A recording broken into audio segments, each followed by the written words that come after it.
Déjeme comenzar, mis queridos hermanos, de la siguiente manera. Creo que todos vamos a estar de acuerdo con esta declaración que voy a hacer. Hermanos, creo que todos estaremos de acuerdo si decimos que somos llamados por Dios a una vida transformada. ¿No es así? Creo que todos somos conscientes que si Dios nos ha llamado para cambiar nuestra vida, no para que seamos los mismos, sino para que tengamos una vida transformada. ¿No es así? Sin embargo, mis hermanos, la verdad es que las vidas no cambian. Seguimos manteniendo los mismos patrones malos de conducta. ¿No es así? Vemos que en 2 Corintios 5:17, miren cómo dice la palabra del Señor. De modo dice que si alguno está en Cristo, ¿qué dice? Nueva criatura es, las cosas viejas pasaron, he aquí, todas son hechas nuevas. Y nosotros vemos un versículo como este, hermanos, y decimos, wow, me encantaría que así fuera. Pero luego observamos nuestras vidas o las vidas de los demás y nos damos cuenta que no es así, que seguimos repitiendo los mismos viejos patrones de malas conductas y de acciones pecaminosas. Miren cómo lo dice 2 Corintios 5:17, el mismo texto pero otra versión. Tengamos otra perspectiva. ¿Cómo dice? Por lo tanto, dice, si alguno está en Cristo, es una nueva creación. Lo viejo ha pasado, ha llegado ya lo nuevo. Vemos esto, hermanos, y decimos, wow, me encantaría que fuera así. Me encantaría que lo viejo ya hubiese pasado, que hubiese llegado ya lo nuevo. Pero lamentablemente, mis hermanos, nos damos cuenta que la realidad es diferente. Tuvimos toda una campaña el año pasado sobre esto, ¿recuerdan? Transformados, ¿verdad? Aquí tengo el libro. Aprendimos, mis queridos hermanos, durante esa campaña las 7 áreas básicas en las que necesitamos transformación, ¿recuerdan? El área espiritual, la más importante, luego el área física, el área emocional, el área mental, el área relacional, el área laboral, el área financiera. Y por lo menos nosotros dijimos, conozco las áreas en donde tengo que trabajar para tener salud y ser transformados. Sin embargo, mis hermanos, estuvimos luchando, echándole ganas. Quizá avanzamos un poco, gracias a Dios, pero nuestras conductas nocivas continúan. Los cambios que queremos no se han dado. Los patrones de conductas pecaminosos siguen en nosotros. ¿Por qué? ¿Por qué sucede eso? Las personas creen en Cristo de todo corazón, de verdad. Esperan un cambio radical en sus vidas. Un cambio total, luchan por conseguirlo, pero parece que no se consigue mucho. Seguimos cayendo en los mismos defectos, en los mismos errores, y no se ve en nosotros un avance real. Nos sucede, mis hermanos, como dice la canción mexicana, siempre caigo en los mismos errores.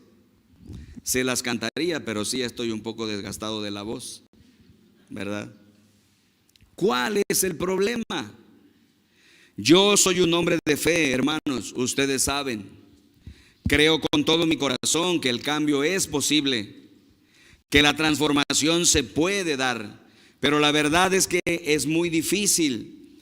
Ya somos cristianos, le hemos entregado nuestra vida a Cristo, pero seguimos arrastrando conductas pecaminosas, seguimos con un carácter explosivo, seguimos con la preocupación, somos personas muy preocuponas. Seguimos con la ansiedad, con el estrés, la depresión, seguimos viendo pornografía, seguimos cayendo en hábitos que destruyen nuestra salud, como el alcoholismo, la drogadicción, el tabaquismo, seguimos practicando la mentira, seguimos con el flirteo, la sensualidad, la infidelidad, etcétera, etcétera, etcétera. Los patrones de conducta nocivos y que no agradan a Dios y que no queremos tener, siguen con nosotros. ¿Dónde está la transformación? ¿Por qué pasa esto? ¿Qué es lo que sucede?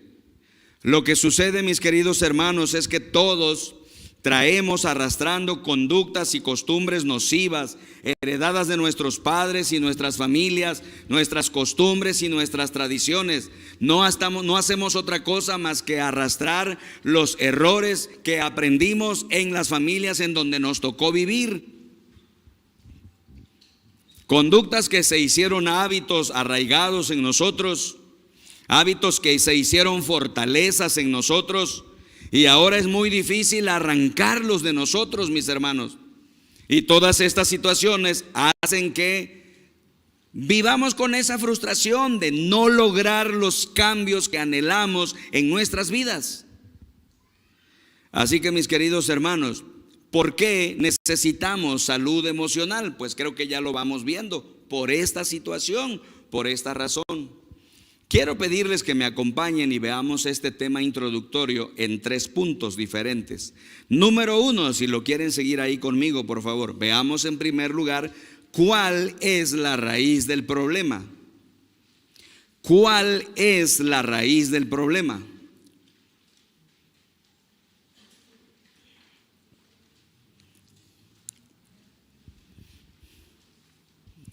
Mis queridos hermanos, si nosotros queremos solucionar este problema, primero necesitamos entender la raíz, ¿sí o no?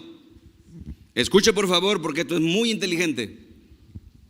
Los expertos dicen que si una persona aprende a plantear bien el problema, ha resuelto el problema en un 50%. ¿Me escuchó? Si tú aprendes a plantear bien el problema, has resuelto el problema en un 50%. Así que, mis hermanos, si vamos a resolver este problema en nuestra vida, necesitamos aprender a plantearlo. ¿Cuál es la raíz del problema?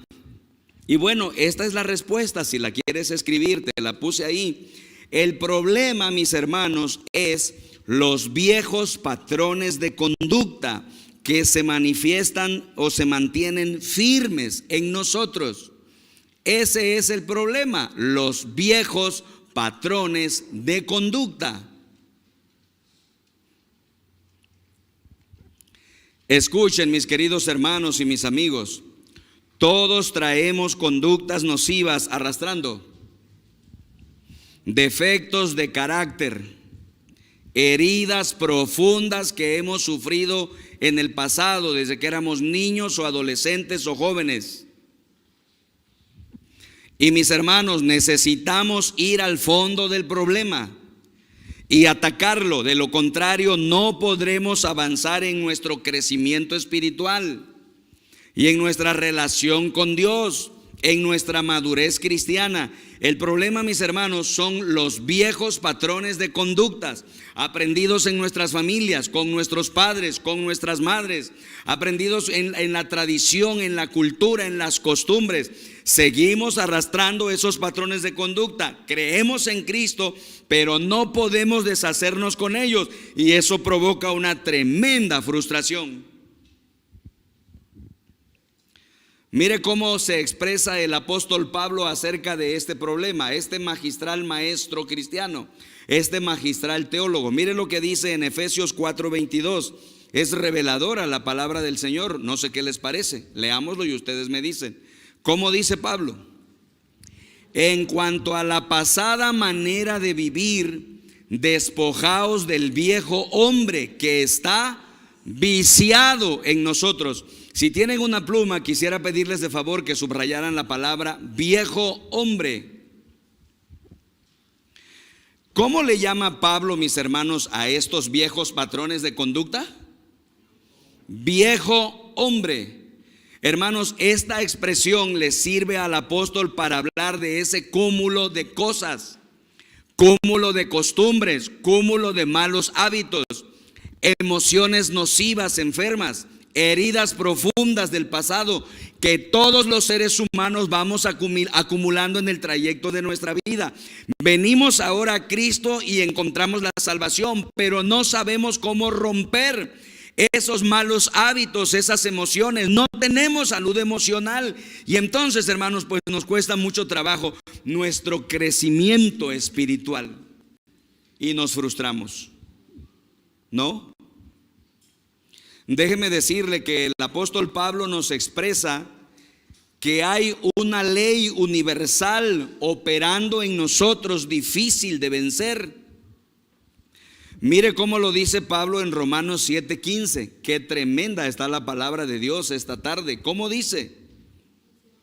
No sé qué está pasando conmigo. Lo que quisiera hacer, ¿qué dice? No lo hago y resulto haciendo lo que odio. Seamos honestos, hermanos, seamos humildes. ¿Cuántos de los que estamos aquí no tenemos que reconocer que exactamente eso nos pasa? Lo bueno que queremos hacer no lo hacemos y terminamos haciendo los mismos viejos patrones de conductas que teníamos antes de conocer a Cristo. Hermanos, Pablo dice que esto es como una ley.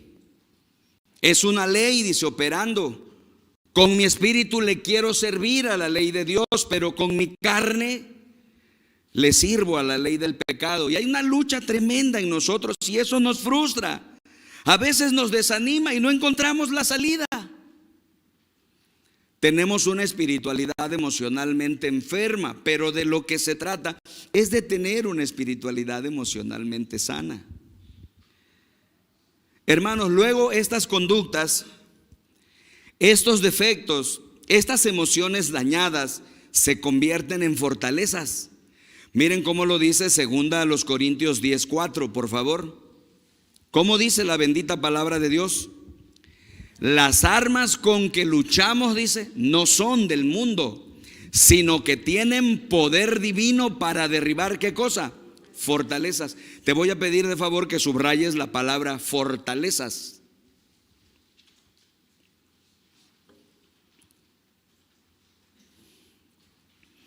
Y ahora dime, ¿qué entiendes por la palabra fortalezas? Déjeme explicarle brevemente. Esta es una palabra curiosa en la Biblia. La palabra fortalezas, mis hermanos, se refiere, agárrale bien, en la Biblia la palabra fortaleza se refiere a una conducta, a un mal hábito, a algo que practico, se enraiza en mí, echa raíces profundas y luego me cuesta trabajo sacarlo. Cuando ya se enraizó y me cuesta trabajo deshacerme de él, la Biblia le llama a eso una fortaleza. Por eso dice, las armas con las que luchamos no son del mundo, sino que tienen el poder divino para derribar esa clase de fortalezas. ¿Te das cuenta? Por ejemplo, mis queridos hermanos, a veces el odio, que es una emoción nociva, si no lo logramos sacar de nosotros, echa raíces. Y luego no podemos perdonar. El resentimiento, mis hermanos, es una emoción nociva. Si no sabemos sacarla de nosotros, va a echar raíces y luego es muy difícil salir de ella. La mentira se hace una fortaleza. También las adicciones. Hay por esa razón personas que el alcoholismo se ha enraizado mucho, el cigarro, el tabaquismo se ha enraizado mucho, la pornografía se ha enraizado mucho. Nosotros quisiéramos vivir una vida limpia, una vida santa delante de Dios, como Él quiere, pero nos damos cuenta que hay estas fortalezas, ¿no? Estos poderes que no nos permiten llegar al nivel de espiritualidad que Dios quiere. Para eso es espiritualidad emocionalmente sana. ¿Lo puedes ver? Qué tremendo, ¿verdad? Impactante la palabra de Dios como siempre. Bendita sea. Ahora, demos un segundo paso. Dale la vuelta a tu guía y veamos por favor ahora cuáles son las consecuencias del problema. Entonces ya te diste cuenta cuál es la raíz. Ahora date cuenta junto conmigo cuáles son las consecuencias de este terrible problema. Creo que todos nos damos cuenta, mis hermanos, que vivir de esta manera pues es terrible. Las consecuencias de este problema, hermanos, son terribles. No queremos vivir así. Eso es frustrante, decepcionante. Y de hecho muchas personas cristianas se desaniman y abandonan el camino del Señor. ¿No? Hay muchas consecuencias de este terrible problema que la Biblia señala. Te quiero señalar ahora 3 que tal vez sean los más importantes, ¿no? para que te des cuenta de lo que puede suceder en nosotros cuando no sabemos manejar este problema en nuestras vidas. Número 1, por favor, confusión.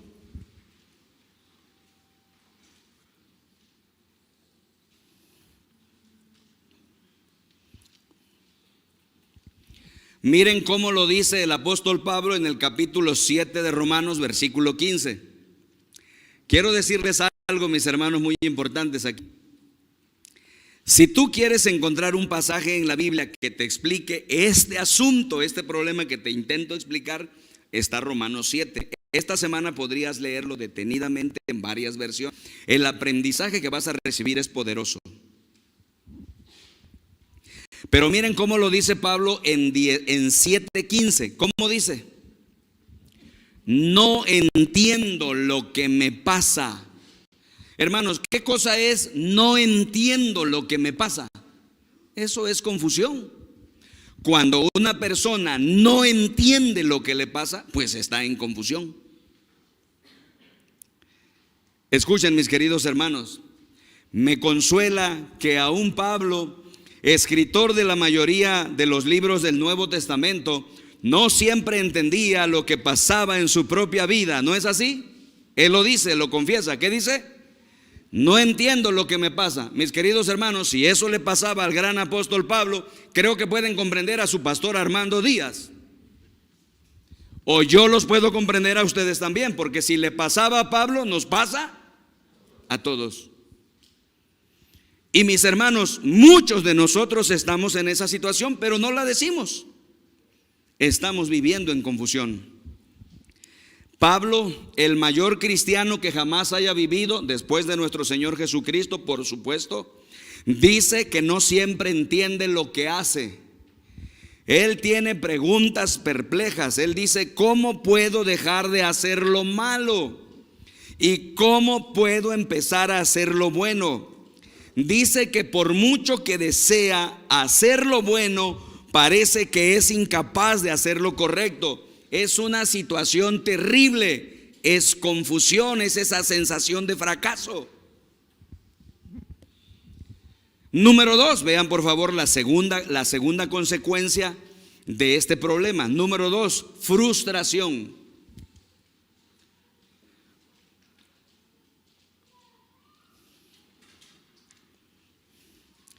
Hermanos, la confusión no es lo mismo que la frustración. La frustración ya es un paso más adelante, es más profundo. Pablo dice que tiene las mejores intenciones, pero después de todo no la cumple.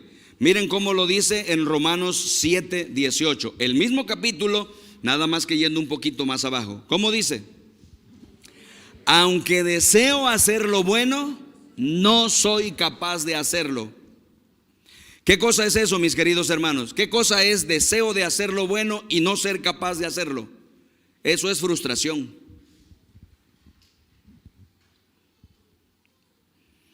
Les explicaba a los hermanos de las 9 que cuando llegué como pastor a esta iglesia, una de las primeras acciones que hicimos fue pintar el templo porque estaba muy deteriorado.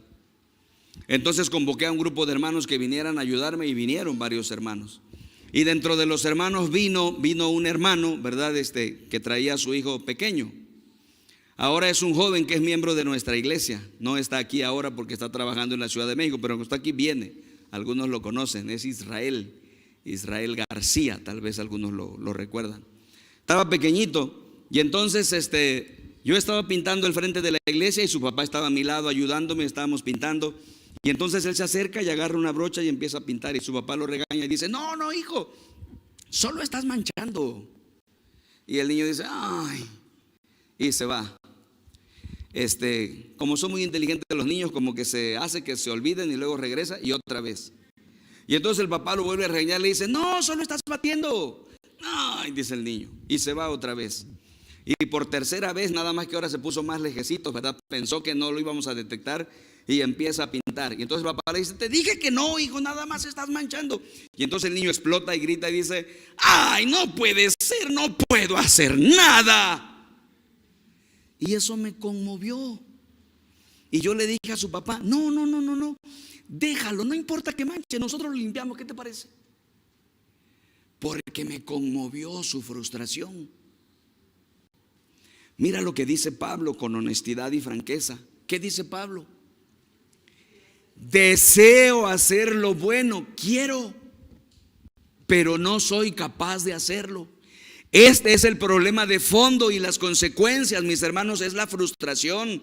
Y Dios no quiere que vivamos así.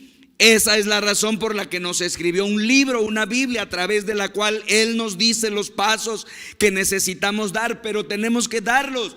Espiritualidad emocionalmente sana. Y finalmente, hermanos, número 3, la tercera consecuencia: deserción.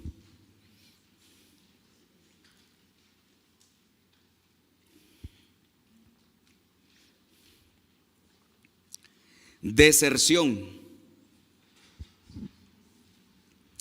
¿Saben, hermanos, qué hacen muchos cristianos en situaciones así? Desertan, se van. Hermanos, los cristianos observan la vida de los otros cristianos, que se habla de cambios y transformaciones, y no ven esos cambios, se desaniman, se decepcionan. Luego ven su propia vida y están animados en cambiar y no cambian, entonces se desaniman, se decepcionan y finalmente se frustran y se van. Miren lo que dice, mis hermanos, Hebreos capítulo 10, versículo 25, en esta versión PDT. Ya habíamos leído este texto en la versión Reina Valera 60, pero miren cómo lo traduce la PDT. Me pareció impactante y fascinante. ¿Cómo dice? Algunos están faltando a las reuniones. ¿Y qué dice? Eso no está bien. Ahí detente.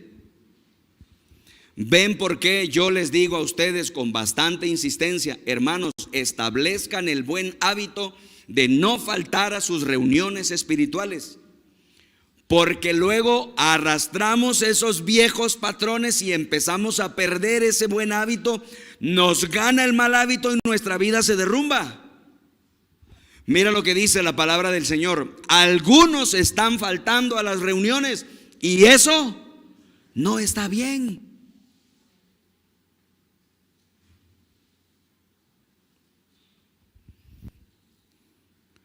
Yo hice un pacto con el Señor y espero que tú lo hagas también.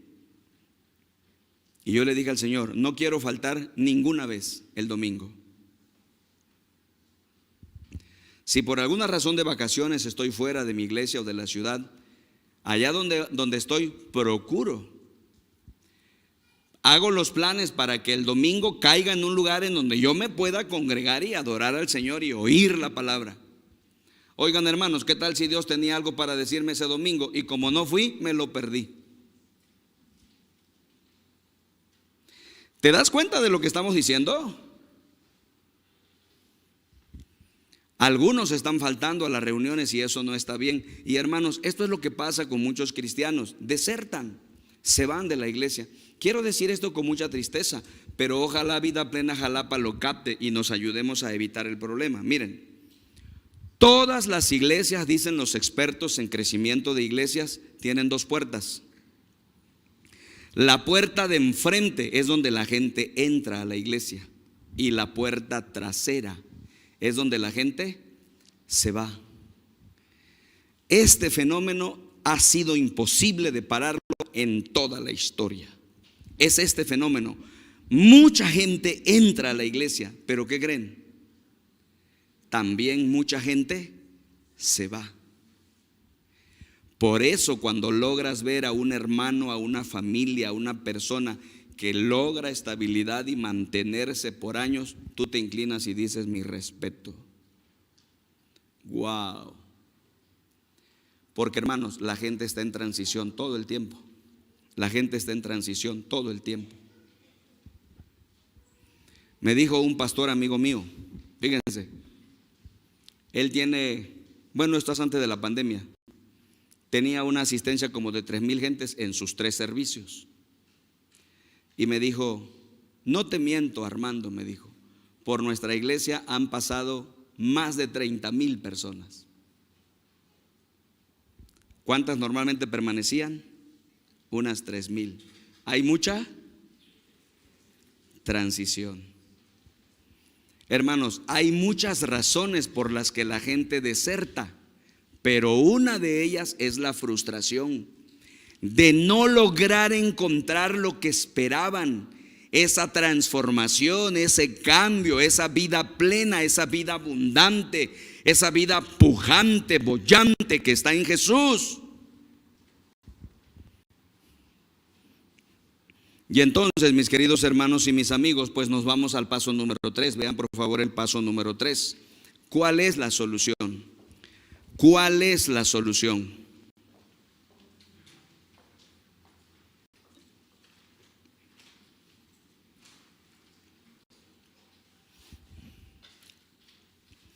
Pues la solución, mis queridos hermanos, si lo quieres anotar ahí te puse R, que quiere decir respuesta, es la espiritualidad emocionalmente sana.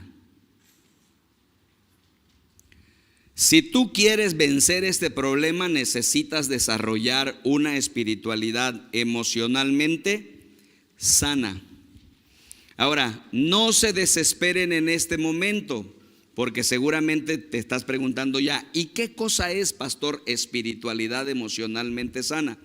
Lo vamos a ir explicando a través de 8 semanas.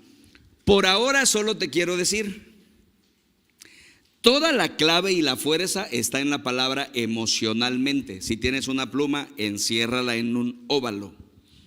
Porque lo que esta campaña pretende es que podamos entender nuestras emociones enfermas, nuestros viejos patrones de conducta, esas cosas que venimos arrastrando y que nunca hemos atendido.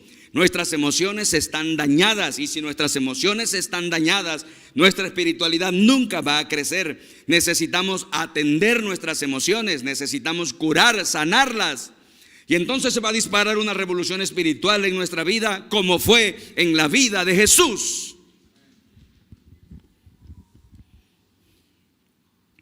Por eso vamos a tener esta campaña, mis hermanos, de crecimiento espiritual. Ahora, quiero decirles, mis hermanos, que esta campaña, evidentemente, necesito decirles aquí un poquito de historia, fue creada, digamos así, inventada por el pastor Pete Scazzero. Aquí está. Este es su libro, y ahí él escribe todos los pasos y los principios para poder tener una espiritualidad emocionalmente sana. Ahí vas a leer su historia. Lo que a él le pasó es lo que a Pablo le pasó. Se dio cuenta de su salud emocional enferma, y entonces él empezó a buscar en la Biblia. Así hacen los grandes teólogos, ¿no? Todos en la historia. Empiezas a buscar en la Biblia y de repente descubres una estrategia de Dios para atacar ese problema. Y se ha creado esta campaña que está haciendo de gran impacto a nivel mundial. Se convirtió ya en un curso que se da en muchas iglesias para ayudar a la gente a sanar sus emociones y poder desarrollar madurez verdadera y espiritualidad. Eso, hermanos, es entonces espiritualidad emocionalmente sana. Ahora, te vas a dar cuenta si adquieres el libro de trabajo, que como ya te dije, está fenomenal, que hay un montón de textos bíblicos en los que se fundamenta esta enseñanza. Pero te quiero compartir en esta tarde solamente 2. Mira lo que dice Efesios 4:22. Por favor, ahí lo tienen en su guía. ¿Cómo dice? Con respecto a la vida que antes llevaban, detente, la vida que antes llevaban, ¿qué cosa es eso? Los viejos patrones de conducta, ¿no? ¿Qué dice? Se les enseñó que debían quitarse, ¿qué cosa?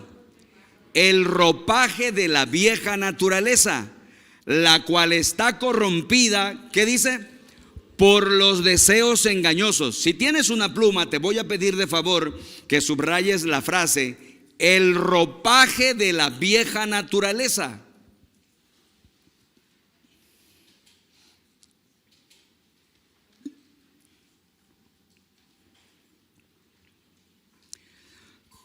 Mis queridos hermanos y mis amigos, esta es la solución.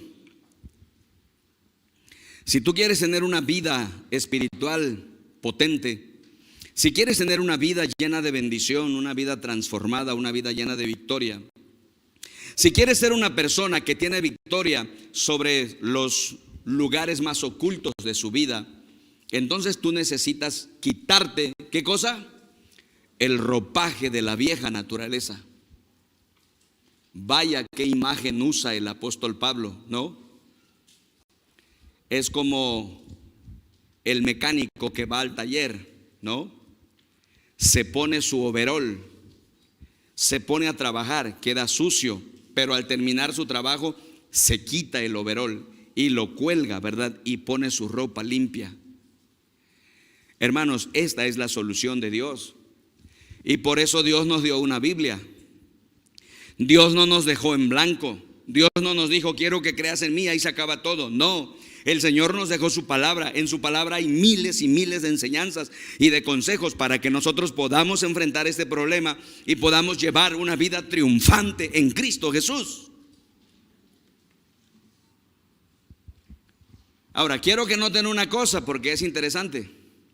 Si tienes una pluma, por favor, encierra en un óvalo o subraya la frase quitarse. Por favor, quitarse. Hay que quitarse el ropaje de la vieja naturaleza. Nada más que te quiero decir un secreto y ojalá lo recuerdes toda tu vida. Esto de quitarse el ropaje de la vieja naturaleza, mis hermanos, no es algo que hacemos en una acción única y puntual.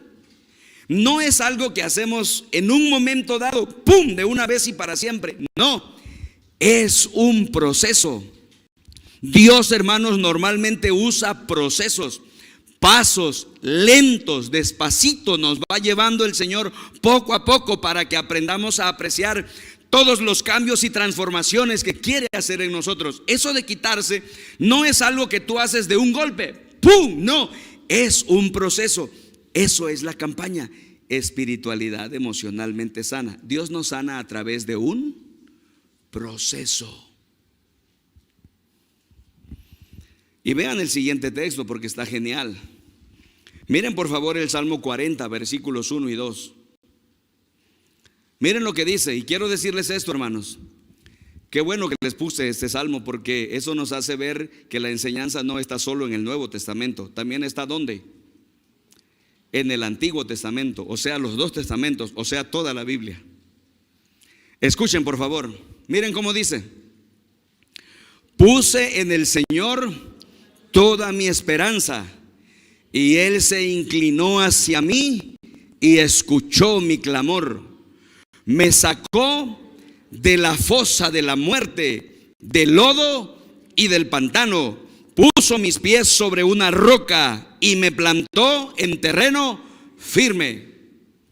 Si tienes una pluma, te voy a pedir de favor que subrayes la frase fosa de la muerte.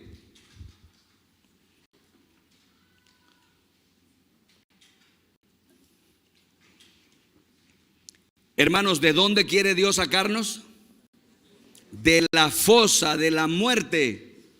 Ahora, ayúdame, dime una cosa. ¿Qué entiendes tú cuando David dice que Dios lo sacó de la fosa de la muerte? Escuchen, hermanos queridos, porque esto es fascinante.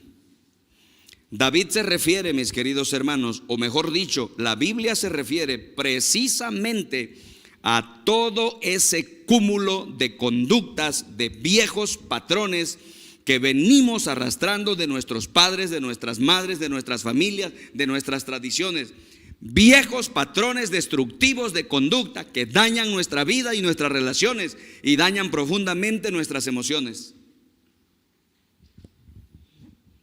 A eso se refiere David cuando dice: me sacó de la fosa de la muerte. Pensemos en algunas cosas concretas. Se refiere, por ejemplo, a su manía del adulterio. ¿Se acuerdan qué situación tuvo David con ¿cómo se llamó la mujer?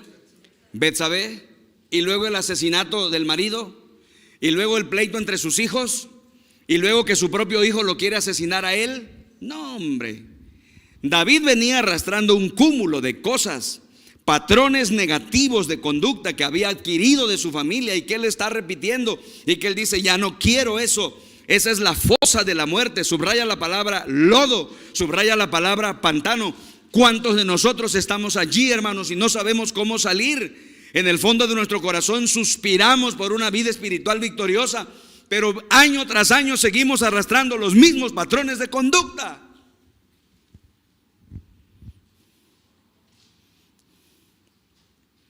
La hermana Beth Moore escribió recientemente, hace unos pocos años, un libro sobre eso y lo tituló de esta manera: Sálgase del pozo. Y puso este texto en una de las hojas principales de su libro en letra grande. Me impactó, porque ella habla a mujeres.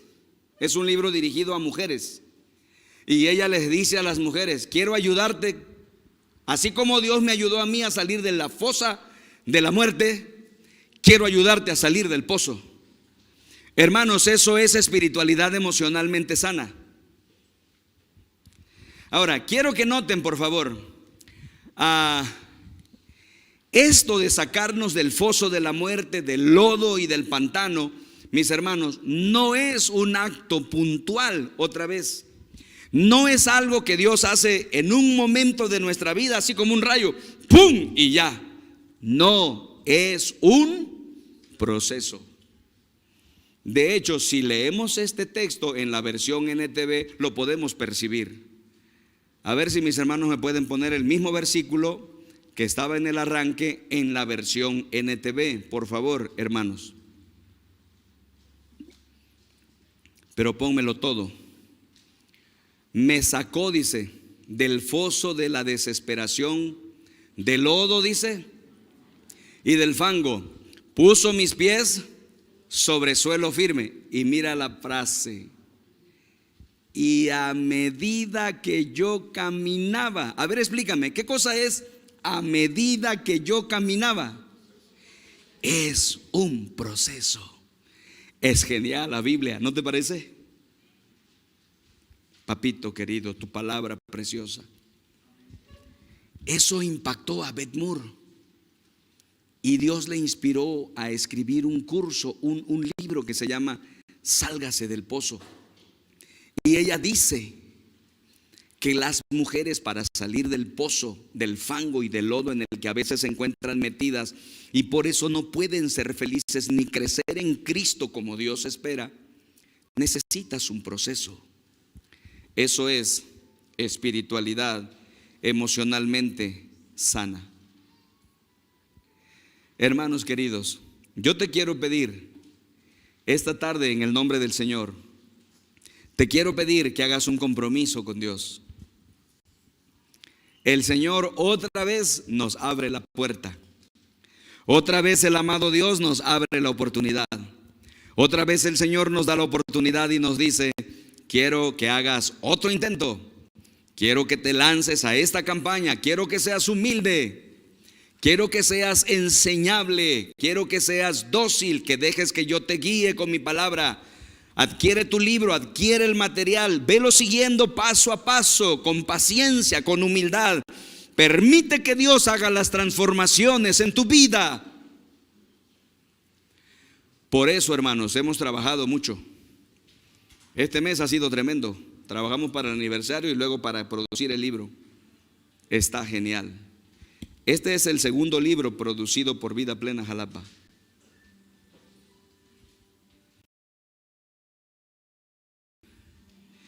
Los niños van a trabajar las mismas áreas, adaptadas por Fernandita a su nivel. Hermanos, yo estoy en la expectativa, como siempre. Estoy hablando con Dios y le digo al Señor: Padre, mueve a toda tu iglesia. Mueve a los que nos están escuchando a participar. Mueve los grupos que no vienen pero oyen. Muévenos a todos. Haznos humildes. Haznos sencillos y a decirle al Dios: Padre, aquí estoy, Señor. Transfórmame. Quiero tener una espiritualidad emocionalmente sana. Hay 4 cosas que quiero pedirles que hagamos. Voy a pedir a mis hermanitos que me pongan la diapositiva en donde están las 4 cosas que les quiero pedir que hagamos estas 8 semanas, partiendo el próximo domingo. Por favor. No, ahí está. Esta es la estrategia sencilla, simple. Todos podemos hacerla si queremos. Primero, asistir a las predicaciones dominicales. No se pierdan los 8 mensajes. Creo que van a estar tremendos. Oye, Paz, y puedo invitar a alguien, eso le puede servir sin duda alguna, porque los problemas que tenemos nosotros también los tienen los de afuera, ¿sí o no? Número 2, devocionales diarios. Aquí están los devocionales ya, y traen donde vas a escribir para reflexionar lo que lees. También van a estar los devocionales en nuestros grupos, en el WhatsApp, pero aquí te da la oportunidad de trabajar un poquito más. Número 3, momentos de contemplación. Esta es una nueva práctica que queremos introducir. ¿Y qué cosa es la contemplación? Es muy simple. Es sentarte, relajarte, respirar y concentrar tu mente por un momento en Dios. Contemplar a Dios. Esa quietud y ese silencio va a provocar tremendas transformaciones en tu vida. Y número 4, asistir a un grupo familiar, porque en los grupos familiares se llevará a cabo, mis hermanos, estos procesos de transformación. Así es que si tú no estás en un grupo familiar, te quiero rogar, te quiero suplicar en el nombre de Cristo, agrégate a un grupo pequeño. Habla con la pastora Mireya o anótate en la mesa de recursos para que te agreguemos al grupo que te queda más cercanos, aunque sea por estas 8 semanas nada más. Ahora, no te queda cerca ningún grupo pequeño. Oye, podríamos abrir uno en tu casa de manera provisional. Se puede abrir un grupo provisional con 3 o 4 personas. Aquí están los recursos, hermanos, que esta campaña tiene disponible para nosotros. Bueno, los grupos familiares provisionales funcionan así: disponer mi hogar por 2 horas, una vez a la semana, por 8 sesiones, 8 semanas.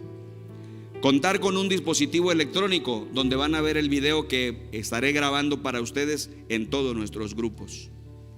Con conexión a internet, puede ser una computadora, puede ser una laptop o puede ser un celular, una tablet. Y número 3, invitar una tacita de café. Es todo. Ya si quieres tapar la tacita de café, está bien. No, le pones un panecito, pero si no, con la tacita de café.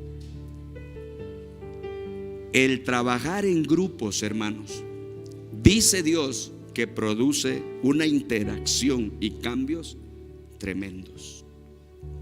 Yo le pido al Señor Dios Todopoderoso que nos ayude en esta jornada. Padre, ayúdanos en esta jornada. Bendice a toda tu gran familia Vida Plena Jalapa y trae muchas familias a los pies de Cristo. Amén. Quiero invitarles, hermanos, a que nos pongamos de pie y oremos a Dios.